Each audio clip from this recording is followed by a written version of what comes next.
The morning sun spilled through tall glass panels at Dallas, Fort Worth International Airport, painting the polished floors with shifting patterns of light. Travelers streamed through the terminal, dragging rolling suitcases, juggling coffee cups, and checking phones with practiced impatience. Gate C-27 buzzed with the usual chaos, families negotiating seating arrangements, business travelers tapping laptops, college students in hoodies dozing against their backpacks. To an untrained eye, it was just another crowded departure gate waiting for boarding. Amid the swirl of voices and the robotic announcements of boarding groups, Emma Walker stood quietly in line, boarding pass in hand. Her ticket read simply Passenger 127. She clutched it with a calm grip, her fingers steady, her eyes scanning without urgency. To anyone watching, she was unremarkable, an early 40s woman with neatly tied hair, dark jeans, and a navy jacket. She moved with an economy of motion, neither rushing nor dawdling, blending into the river of travelers. Emma had learned long ago how to disappear in plain sight. When the gate agent scanned her pass, she gave only a polite nod, no forced smile, no extra words. She stepped onto the jet bridge, the hum of the ventilation system echoing faintly against the narrow tunnel walls. The man ahead of her shuffled impatiently. The woman behind her whispered into her phone about a late connection. Emma kept her focus forward, her mind tuned inward. For her, anonymity wasn't a weakness, it was armor. Years of disciplined silence had taught her the value of going unnoticed. On this flight, she intended to be nothing more than another anonymous traveler. Inside the plane, she moved steadily down the aisle, her eyes flicking instinctively across details most people ignored: the placement of exit rows, the subtle shift of an overhead bin latch, the way passengers carried themselves as they found their seats. Old habits didn't fade, they merely buried themselves under layers of civilian calm. She chose her seat deliberately, 21A, a window near the back. It wasn't the most comfortable, but it gave her a clear view outside, a vantage point she always preferred. As the cabin filled, she settled in, sliding her carry-on beneath the seat and fastening her belt with quiet efficiency. Around her, people bustled with the distractions of ordinary life. A teenager argued with his mother about charging cords. A middle-aged man in a suit sighed loudly when his phone lost service. Two college girls giggled over vacation photos. Emma folded her hands in her lap, her posture straight but relaxed, eyes focused on the tarmac beyond the glass. She wasn't here to draw attention. She was here to get from Dallas to Denver, nothing more. But behind her stillness lay a different story. Emma's life had never been ordinary, though she had perfected the art of appearing so. Years ago, she had carried a call sign known by only a select few in the U.S. Air Force, Viper 1. Pilots who flew under her command spoke her name with a mixture of respect and awe. She had guided fighters through chaotic skis, executed missions under extreme pressure, and led with precision when seconds decided lives. Yet she had retired quietly, walking away from the cockpit without fanfare, slipping into civilian life with the intention of leaving that chapter sealed. That morning, however, as the boarding door closed and the engines hummed alive, Emma had no sense that the past was waiting to find her again. She leaned back in her seat, listening to the muffled safety announcement. The flight attendant's practiced voice spoke of exits, seat belts, and oxygen masks. Around her, passengers half listened, more interested in their phones and conversations. Emma, though, listened carefully. Habit demanded she did. The plane pushed back from the gate, shuddering slightly as it turned onto the taxiway. Emma watched the ground crew recede, the orange vests flashing in the sunlight as they waved their guiding batons. Her gaze remained steady on the wing, noting the way it flexed with the motion. To others, the scene was routine. To her, every detail carried meaning. She closed her eyes briefly, drawing a slow breath. Civilian life had taught her how to blend in, but it hadn't erased the instincts drilled into her bones. Situational awareness wasn't something she could shut off. Even now, thousands of feet from where her past had ended, she remained alert. The engines roared, thrust building as the aircraft barreled down the runway. Emma felt the familiar lift as the wheels left the earth, a sensation that stirred something deep within her chest. She had lived a lifetime in the skies, combat sorties, nighttime flights, tense landings. Civilian aircraft lacked the sharp adrenaline of a fighter jet, but the rise, the suspension of gravity, still tugged at old memories. The city below shrank into a patchwork of streets and rooftops. Clouds spread across the horizon like pale brushstrokes. Emma adjusted slightly in her seat, keeping her gaze outward as the plane ascended. She wasn't expecting anything extraordinary. This was just a flight, just a day, just a passage between two cities. And yet, as the plane reached altitude and settled into its steady course, Emma felt an unshakable stillness, a quiet before something she couldn't name. She pushed the thought aside, reminding herself that this was civilian life, predictable, ordinary, safe. Her past no longer had room here. At least, that's what she told herself. In the row ahead, a toddler squealed in delight as his toy airplane tilted and soared in his small hands. His mother hushed him gently, embarrassed by the noise. Emma found herself watching, a faint smile tugging at her lips. There was something pure in the child's mimicry, something unburdened by the weight of what flying could mean. For him, planes were toys. For her, they had been lifelines. The sign dimmed. Passengers shuffled for bags, snacks, and magazines. Flight attendants wheeled carts down the narrow aisle, offering drinks and pretzels. Emma declined politely, content with water. She folded her arms loosely, eyes still on the horizon. No one around her had the faintest idea who she was, or who she had once been.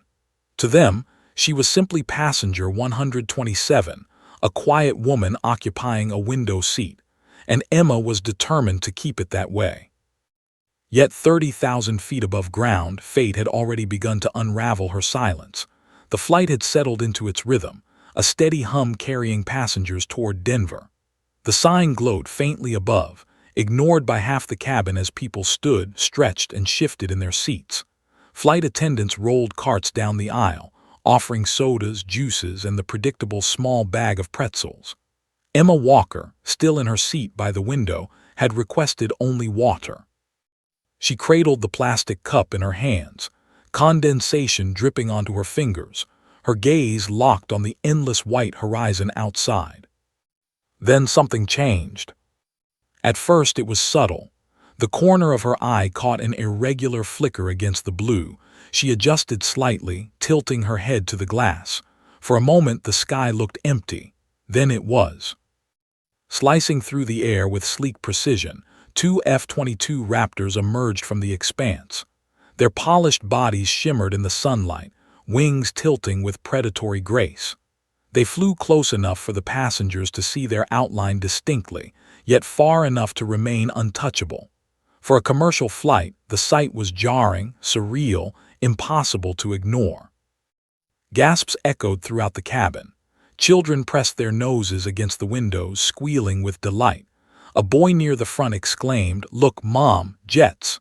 His voice carried, drawing more heads toward the windows. A woman clutched her husband's arm tightly, whispering anxiously. Business travelers lifted their phones, snapping blurry photos through double-paned glass. Within seconds, the atmosphere shifted. Murmurs spread like wildfire. Questions overlapped. Why are they here? Is something wrong?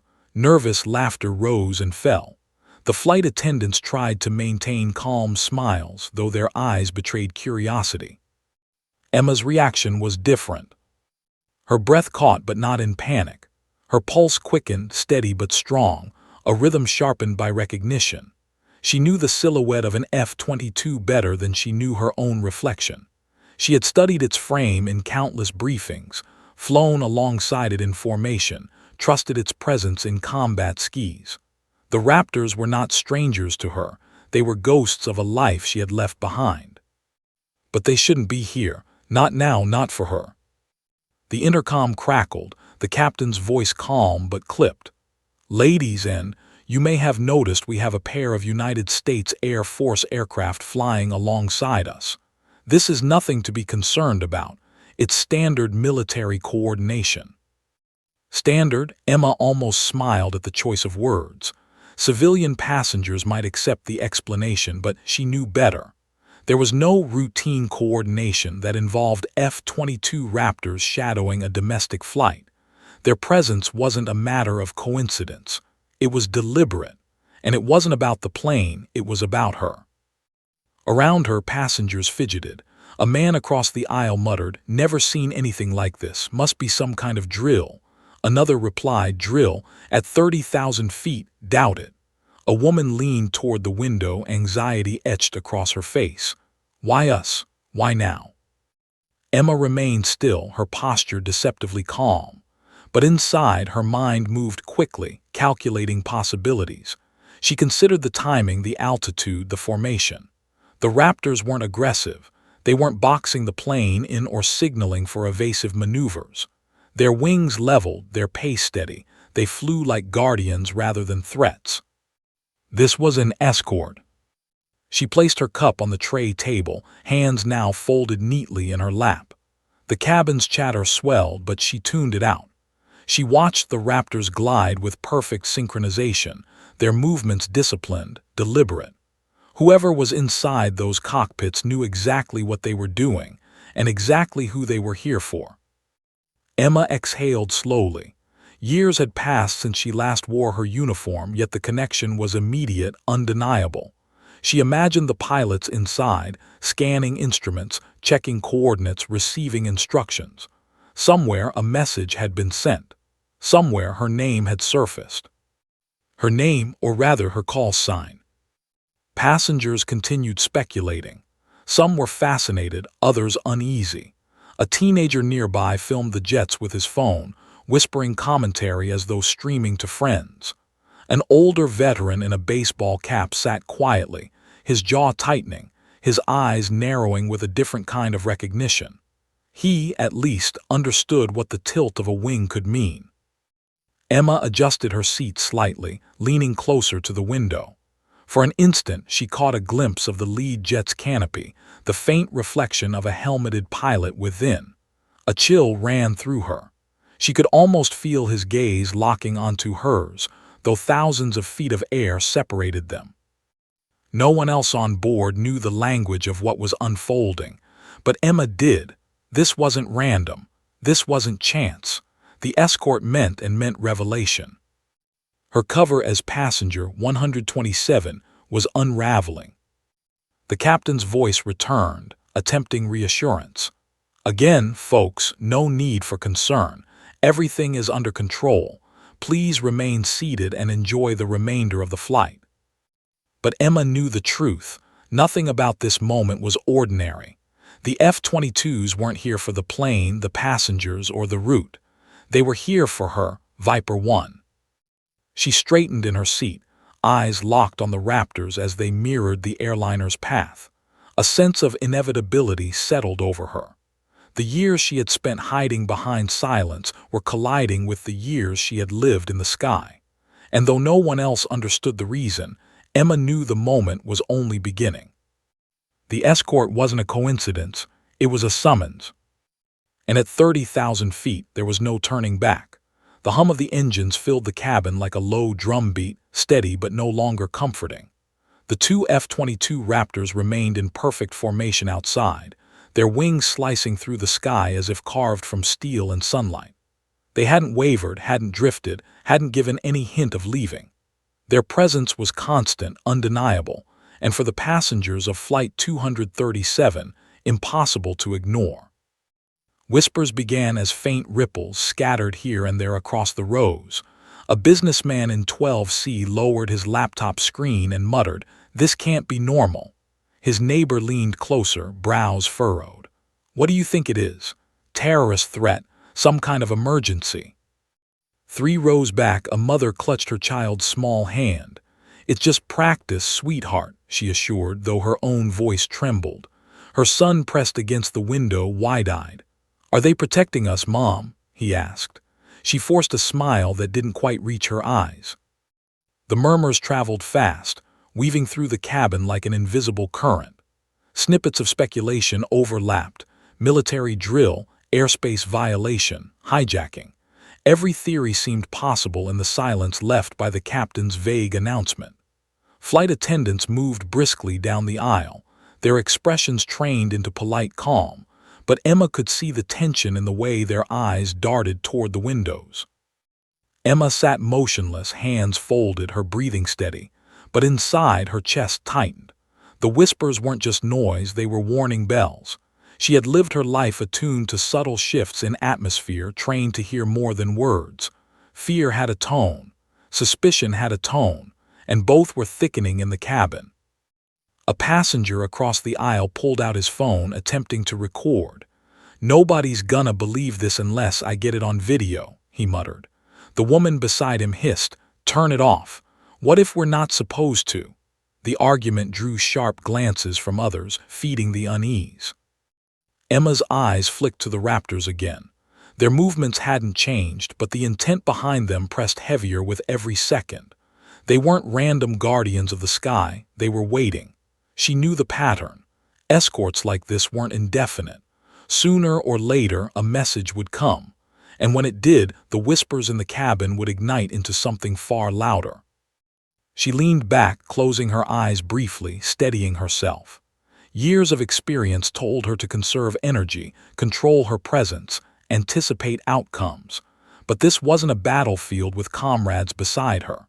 This was a crowded airplane full of civilians, unprepared for the weight of military ritual. She had to endure their speculation without reacting, without revealing herself too soon. The whispers grew closer. Two teenagers a row behind her whispered in frantic excitement, "Dude, maybe someone famous is on the plane, like a senator or something."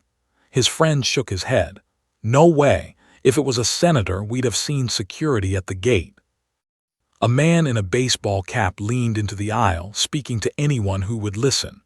"Back in '91, I saw F-15 scramble when Air Force One came through. That's what this looks like. I bet someone important is on board." Emma kept her face still, her eyes on the clouds. But the man's words hit closer than he realized. Someone important, yes, but not in the way they imagined. The tension thickened when a flight attendant finally addressed a passenger's direct question. "Is everything all right?"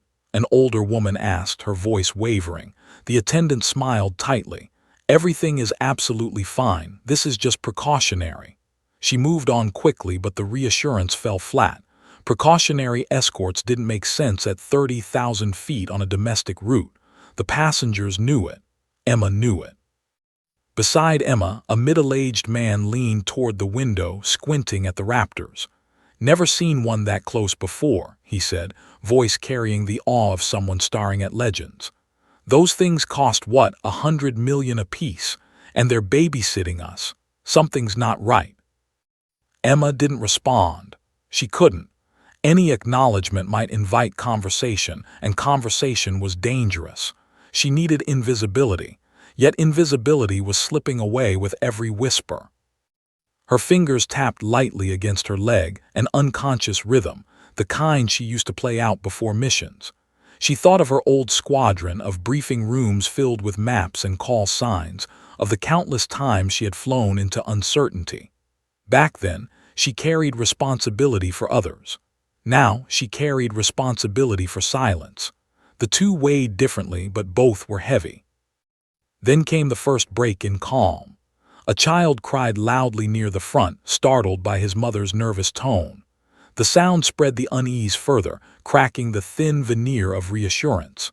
Passengers shifted uncomfortably, conversations rising in volume. The atmosphere was no longer just curious, it was anxious, restless, bracing for answers. Emma opened her eyes, her jaw tightening. She could feel it coming. The Raptors weren't here to circle endlessly. The captain's vague announcements wouldn't hold much longer. There would be contact. And when it came, her anonymity as passenger 127 would vanish. She thought of how fragile this illusion had been all along. A woman sitting in a seat, quietly traveling from Dallas to Denver, pretending the past was sealed away. But ghosts never stayed buried forever. They found ways back. sometimes in the shape of two raptors slicing through the sky. The whispers pressed in closer, louder now, relentless. Emma braced herself, steadying her breath. She had survived worse storms. She would survive this. But she knew the truth. Silence was about to shatter. The cabin didn't realize it yet, but the woman in seat 21A was no ordinary traveler. She was the reason the raptors held formation outside. And soon, every soul on board would know it. The whispers inside the cabin had swelled into a restless tide, filling every row with speculation. The two F-22 Raptors still clung tightly to the airliner's flanks, never wavering, their wings catching sunlight with predatory gleam. They had become less spectacle and more omen. Even the children who had squealed with delight earlier were now subdued, sensing the unease in their parents' tones. Emma Walker sat rigid in her seat, her gaze fixed on the horizon beyond the wing.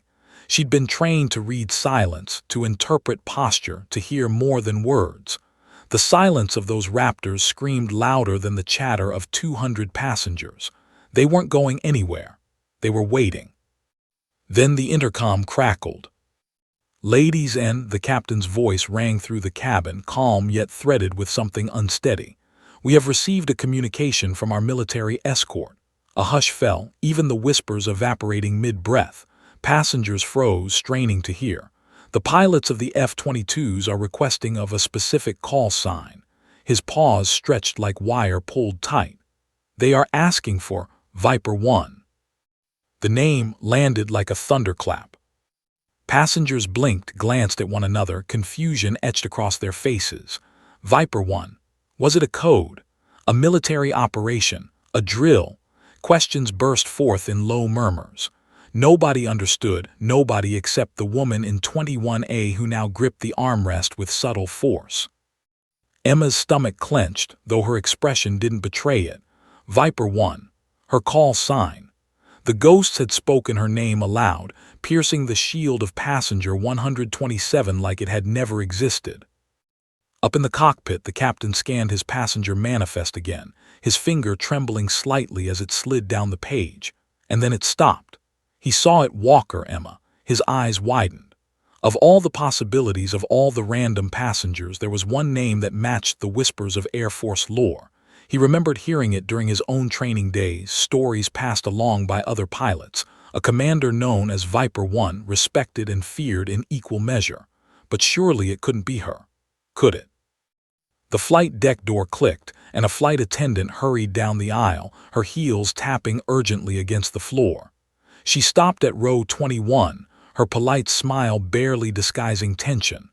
Leaning close, she whispered, "Ma'am, the captain would like to speak with you for just a moment." Every head nearby turned slightly, passengers pretending not to listen while their curiosity burned. Emma lifted her eyes, meeting the attendant's. In them, she saw nervousness but also respect, as though the attendant sensed she stood in the presence of something unspoken. Emma didn't move at first. Years of silence had trained her to hesitate, to protect her anonymity at all costs. But hesitation had no place now. The Raptors were waiting, the pilots inside demanding confirmation. She exhaled slowly, unfastened her belt, and rose to her feet. The movement was simple, yet the air shifted as if everyone could feel it. The attendant guided her forward, but before Emma reached the cockpit, the captain himself emerged, unable to wait. His crisp uniform was dampened by sweat at the collar, his eyes both incredulous and searching. He stopped in front of her row, blocking the aisle with his presence. "Ma'am," he said softly, almost reverently, "forgive me, but are you Viper 1? The cabin's collective breath seemed to halt. Conversations died mid-sentence, every ear tilted closer. Emma held his gaze, her face unreadable. Her instincts told her to deny it, to vanish again into the sea of faces. But the Raptors outside weren't here for passenger 127. They were here for the call sign that had once defined her, the call sign she had buried yet never erased. She nodded, just once, firm and deliberate. The captain's eyes widened. For a brief moment his composure cracked into awe. He gave the faintest smile, not of joy but of recognition, of respect. Without another word, he turned toward the cockpit, relaying the confirmation over the radio. Outside, the Raptors responded instantly. In perfect synchronization, both tilted their wings in a crisp maneuver, a salute in the language of the skis. To civilians, it might have looked like a simple shift in angle. To anyone who had ever worn the uniform, it was unmistakable. Honor, respect, recognition. Gasps echoed through the cabin. Passengers pressed their faces to the windows, voices rising in astonishment. They saluted. "Did you see that?" one exclaimed. A veteran near the back murmured, voice breaking, "My God, that's for her." Emma eased back into her seat, her nod having cost her more energy than she expected. She folded her hands again, quiet, letting the cabin buzz around her. She hadn't asked for this. She hadn't wanted it, but now there was no going back. Row by row, realization spread. People connected the dots, piecing together the extraordinary from the fragments. The woman who had boarded silently as passenger 127 was not just another traveler. She was someone the U.S. Air Force still remembered, still saluted at 30,000 feet. Some passengers looked at her with wide-eyed curiosity, others with reverence. A child whispered to his mother, "Who is she?" The mother answered softly, "Someone very important." Emma closed her eyes briefly, letting the sound wash over her. She didn't feel like someone important.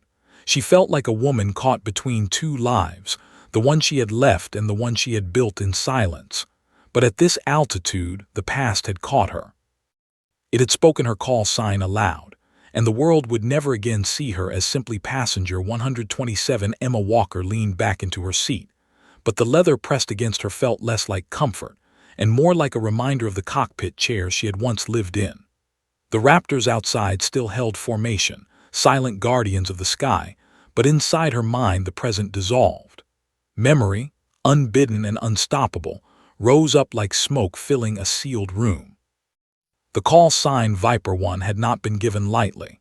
It was earned through years of sweat, grit, and a reputation that preceded her wherever she went. Emma could still see the briefing room lights flickering against laminated maps, smell the faint bite of jet fuel lingering on her fatigues, hear the clipped tones of commanders as they called her name. She had been 24 when she first strapped into the cockpit of an F-16. Too young, many had whispered, too small, too unassuming. But the moment the canopy sealed shut and the engine roared to life beneath her, doubts melted. The machine became an extension of her body, every control a pulse connected to her heartbeat. In the sky, she was not overlooked, not underestimated. She was undeniable. Her first combat mission had been over hostile desert terrain. The memory burned sharp, a sandstorm whipping across the horizon, radio chatter crackling with tension. Enemy radar painted the screen, threatening to lock on. But Emma's voice had cut through, steady and commanding, guiding her wingmen with precision. "Stay tight, stay low, follow my lead." They did. They survived. And afterward in the debrief, the senior officer had looked at her with something between disbelief and admiration. "You're a damn Viper," he had muttered. The name stuck. Viper 1. With it came a responsibility larger than she had ever imagined. She flew missions few spoke about, missions buried beneath layers of classified files. She guided squadrons through blackened skis, sometimes with only seconds between survival and catastrophe. Her reputation grew not as the loudest, not as the most boastful, but as the one who never flinched. When storms closed in, when missiles locked on, when chaos consumed the air, she was the voice others followed. But legends in uniform carried weight that the public never saw. For every mission that ended in safe returns, there were those that demanded impossible choices. Emma could still feel the vibration of the stick in her hands, the scream of alarms as radar locks lit up, the hollow silence after a voice on comms went dead forever. She remembered one night over foreign mountains, her squadron ambushed in the dark. She had called evasive maneuvers, buying seconds, guiding one pilot to safety, only to hear another pilot's final words dissolve into static. Those losses carved deeper than any metal could mend. In the years that followed, her legend grew louder even as her heart grew quieter. Younger pilots looked to her like a beacon, whispering her call sign with reverence. Commanders requested her by name, but Emma never reveled in it. She carried every mission, every decision, every cost. The respect that followed her into every hangar felt heavier than pride. It felt like a weight strapped to her chest. And then came the mission that ended it. She never spoke of it to civilians, never even told the full story to her closest comrades. Officially, it had been a success. Unofficially, it had left a scar she couldn't carry into another deployment. She returned stateside, hung up her flight suit, and handed in her wings. There was no press release, no farewell ceremony, just a quiet exit as though she had been swallowed by her own shadows. Civilian life was supposed to be freedom. She bought a small house in Colorado, taught part-time at a community college, and learned to walk among crowds without being recognized. To her neighbors, she was simply Emma, polite and reserved. To strangers, she was nobody at all, and that was exactly how she wanted it. But no matter how carefully she folded away the past, fragments always found their way back. The scent of jet fuel at an airport, the sudden roar of an engine overhead, the way her hands still twitched at invisible controls when turbulence struck. She could never quite outrun the life that had once defined her. And now, at 30,000 feet, the past had decided to catch her openly. The Raptors outside weren't just machines, they were symbols. They represented every mission, every comrade, every salute she had ever exchanged. They were the Air Force's way of saying, "We remember." Even if the world had forgotten, even if she had tried to vanish, the sky had not let her go. Emma exhaled, her eyes fixed on the sleek gray silhouettes. She thought of the young pilots inside, men or women who had heard her name in training halls, whispered in stories about impossible flights. To them, she was Emma Walker. She was Passenger 127. She was Viper 1, the legend who had led squadrons through fire. The passengers beside her shifted, murmuring again about the salute they had seen. To them, this was still mystery. To Emma, it was memory, sharp and unrelenting. She leaned back, closing her eyes briefly. For years, she had tried to live in silence, to become nobody. But legends didn't stay buried forever. They lived in call signs, in whispers, in the wings of Raptors flying at her side. She was no longer hiding. Not here, not now. At 30,000 feet, Emma Walker had been found. The confirmation had been sent. One nod from Emma Walker, quiet and deliberate, and her past was no longer rumor, it was fact. The captain had spoken her call sign into the radio with a reverence he didn't quite understand, and the sky had answered. Both F-22 Raptors, sleek and silver against the endless blue, shifted in unison. Their wings tipped gracefully, a maneuver so precise it looked choreographed. To the untrained eye, it was just a tilt, a slight adjustment of angle. But Emma knew better. She had seen this gesture countless times before, had performed it herself. It was a salute.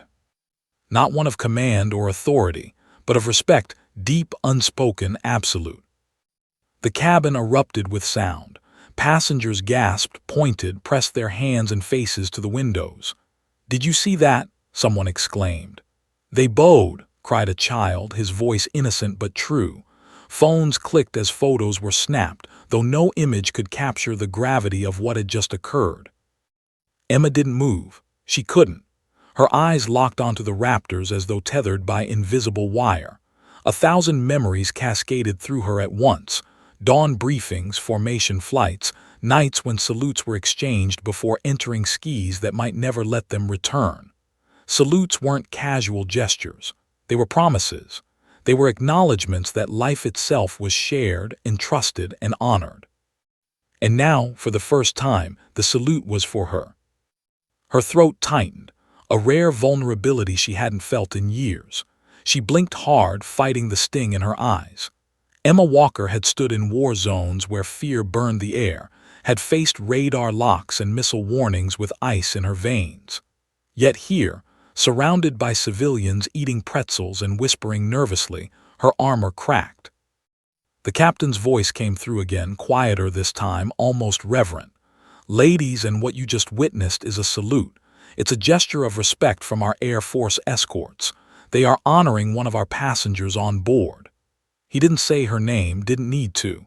His tone carried weight, and every head turned, every whisper sharpened. Emma sank back in her seat, wishing the attention away. But there was no hiding anymore. Passengers stole glances, some openly starring, others pretending not to while failing miserably. A man across the aisle, a veteran with silver hair and a faded cap, gave her a small nod. His eyes glistened as though he knew, as though he understood what it meant to be remembered. Outside, the Raptors held steady, their formation unwavering. Emma imagined the pilots inside, younger perhaps than she had been when she earned her call sign. They would have heard stories of Viper 1, passed down like folklore. And now, by chance or by design, they had found her again. This time not in a hangar, not in a briefing room, but in a cramped row of a commercial jet.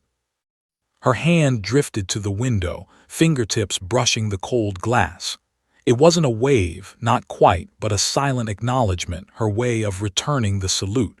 Whether they could see it or not didn't matter. The gesture was for her as much as for them. Around her, the cabin shifted from anxious to awestruck. Conversations took on a new tone. "She must be someone important," whispered a woman to her daughter. "Not just important," another corrected, "respected." Children asked questions their parents struggled to answer. And for the first time in years, Emma's silence wasn't camouflage. It was reverence, demanded by those who suddenly saw her differently. She thought about how strange it was, this stage of life. She had spent years commanding the skis, only to disappear into the quiet rhythms of civilian existence. And yet, in this moment, at 30,000 feet, the sky had reclaimed her. Recognition had found her again, not through medals or speeches, but through two jets bowing their wings in her honor. Her chest ached not with pain but with memory. She remembered pilots she had saluted who never came back. She remembered the weight of command, the sacrifices made, the names etched into stone. The salute wasn't just for her. It was for them too. For every pilot who had followed her voice through storms, for every wingman who had trusted her with their life. Emma straightened in her seat, not proudly but respectfully. She wasn't a legend in this moment. She was a bridge to those who had come before, those who still flew, and those who never returned.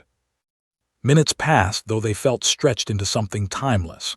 The Raptors remained at their posts, guardians in steel, shadows of her past and symbols of the present. Then slowly they pulled back just slightly, resuming their parallel path. The salute had been given, the respect conveyed. The message was clear: we remember you, we honor you. The passengers continued whispering, but Emma no longer heard them. Her mind was with the pilots outside, with the weight of the sky pressing around her. She had thought her story had ended when she left the Air Force. But legends, she realized, didn't end. They lingered, waiting for moments like this, carried forward by those who came after. She leaned her forehead gently against the cool glass, closing her eyes for a heartbeat. The hum of the engines filled her ears, steady and grounding. For once, she allowed herself to feel the honor fully, without deflection, without denial. She accepted it, not for herself alone, but for all of them. When she opened her eyes again, the Raptors were still there, cutting through the sky with precision, their wings gleaming like silver blades.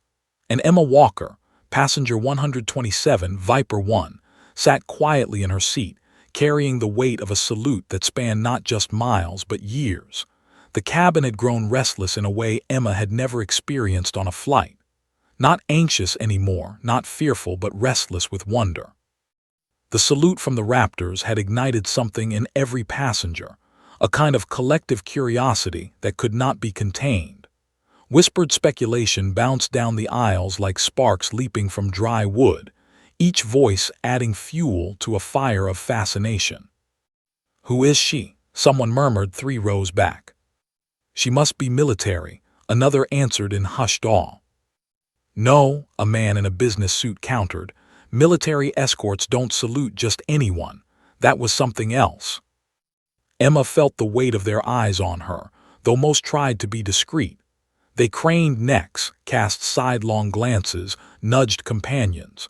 The mystery woman in 21A had suddenly become the centerpiece of their flight. The veteran with the silver cap across the aisle finally spoke aloud, his voice calm but firm as though pronouncing truth. That salute was for her, no doubt in my mind. He looked at Emma directly, eyes carrying years of his own service. You've worn the uniform, haven't you? Emma didn't reply immediately. Silence had long been her shield, but now it only stoked more questions. Finally, she inclined her head slightly, a small gesture but enough. The veteran's lips parted in quiet reverence, and he straightened his posture as if in the presence of rank. The flight attendant who had escorted Emma earlier lingered nearby, her tray untouched, her eyes curious. "Ma'am," she said softly, careful not to draw too much attention, "you don't have to share anything, but everyone's wondering. You don't have to be anonymous anymore, not here." Emma gave her a faint smile, not dismissive but thoughtful. The truth wasn't something she owed to this cabin, yet she could feel the passengers' collective need for it. For them, the salute was a puzzle piece they couldn't fit without her. Children, as always, were the boldest. A boy no older than 8 leaned into the aisle, his voice piping above the whispers. "Miss, are you a superhero?" Laughter rippled gently through the cabin at his innocence, though the question lingered with a strange weight. Emma turned her head toward him, her expression softening. "Not a superhero," she said quietly, her voice carrying farther than she expected. "Just a pilot." The simplicity of her words only deepened the intrigue. A buzz ran through the rows, passengers processing what just a pilot could mean when Raptors saluted at 30,000 feet. The veteran across the aisle chuckled under his breath. "Not just any pilot," he murmured. "I know that call sign, Viper 1. Gasps fluttered. Some passengers repeated it aloud as if tasting the weight of the name. Viper 1. To them, it sounded like a character from a movie, a figure larger than life. Emma shifted uncomfortably but didn't correct him. She had spent years trying to outrun that name, but it had followed her here, carved into the very fabric of the sky. One passenger, a middle-aged woman with sharp eyes and a notepad, leaned forward. "I've read about you," she said softly. "Weren't you the one who led the night interception over?" She stopped herself, realizing the classified nature of what she was about to say. Instead, she whispered, "They told stories about you. They said you never lost a wingman." Emma closed her eyes briefly. That wasn't entirely true. She had lost many, and their names weighed on her heart even now. But she didn't correct the woman either. Sometimes legends took shapes that reality couldn't bear to explain. The murmurs grew softer, less like gossip and more like reverence. The cabin wasn't prying anymore, it was honoring. Every passenger seemed to sit a little, as though the mere presence of Viper 1 demanded a subtle respect. The children, sensing the shift, fell quiet too. The atmosphere had transformed from confusion to something close to ceremony. The captain made another announcement, his voice subdued, measured. "Ladies, and I ask that we all extend gratitude to one of our fellow passengers. Today, we are honored to be sharing this flight with a true veteran, a leader remembered by the very Air Force escorting us now." He didn't say her name, but his words confirmed what the salute already had. A ripple of applause began, hesitant at first, then swelling until the entire cabin joined in. Polite, respectful, yet filled with awe. Some clapped slowly, others with fervor, but all clapped for her. Emma's hands remained folded in her lap.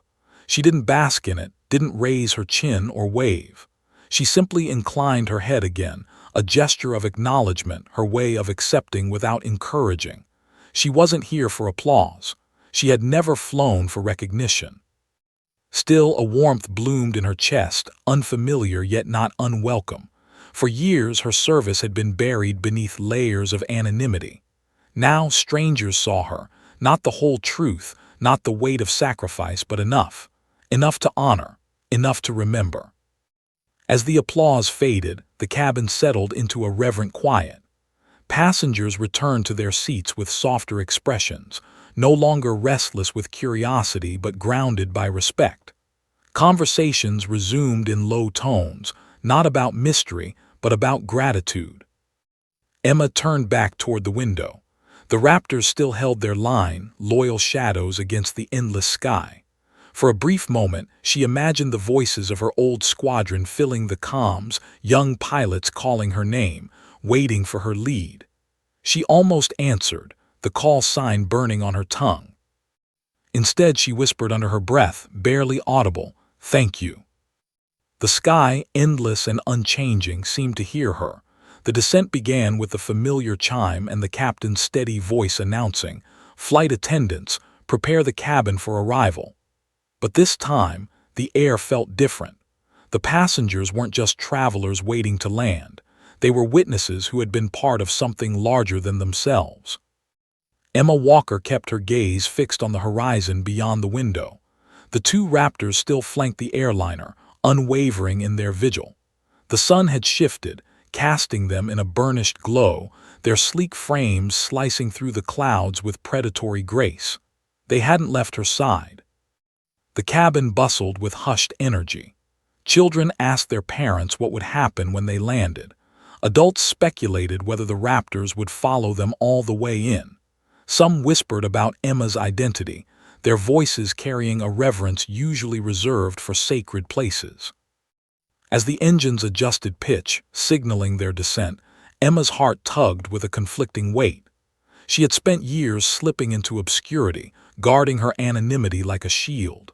Yet now, recognition had found her again, not on a parade ground or at a ceremony, but in the sky, where it had always belonged. The Raptors broke formation briefly, each banking outward before returning to their flanking positions. To the casual observer, it was a maneuver, nothing more. To Emma, it was farewell. The salute earlier had been respect. This was closure. The captain's voice returned, this time with warmth that betrayed awe. "Ladies and our escorts will remain with us until we touch down.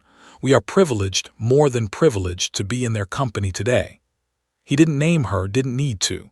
Everyone knew. The aircraft pierced through layers of cloud, the ground emerging in patches of green and brown. Runways stretched in geometric patterns below, waiting to receive them. As the plane descended, the Raptors gradually pulled higher, taking positions above and behind, guardians watching until the very last moment. Inside the cabin, tension dissolved into something tender.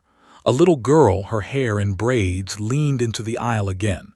"Miss Viper," she whispered shyly. Emma turned her head, startled, then gave the faintest smile. She hadn't heard her call sign spoken with such innocence in decades. "Yes," she asked softly. "Thank you," the child said, as though she understood exactly what for. Emma nodded, her throat tightening. Out of all the accolades, all the medals and commendations, this simple thank you pierced deepest. The landing gear thudded into place, the flaps extended, and the aircraft glided onto the runway with practiced grace. The wheels kissed the asphalt, vibrations humming through the cabin.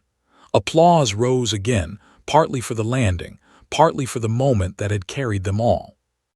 As the engines roared into reverse thrust, the Raptors streaked overhead in perfect synchronization. The sound rattled the cabin, sharp and powerful, but it wasn't frightening. It was triumphant, like a fanfare in steel and jet fuel. Their final salute, loud enough for every ear below to hear. Gasps filled the cabin. Some passengers craned to catch the sight through tiny windows. Others simply sat in awe, recognizing instinctively what it meant. Emma closed her eyes and let the thunder roll through her chest. It wasn't just noise. It was memory, honor, legacy. The aircraft slowed, taxiing toward the terminal. The Raptors had vanished into the horizon, their duty fulfilled, their message delivered. Emma felt the silence left in their wake like an echo. When the sign clicked off, passengers rose with unusual patience.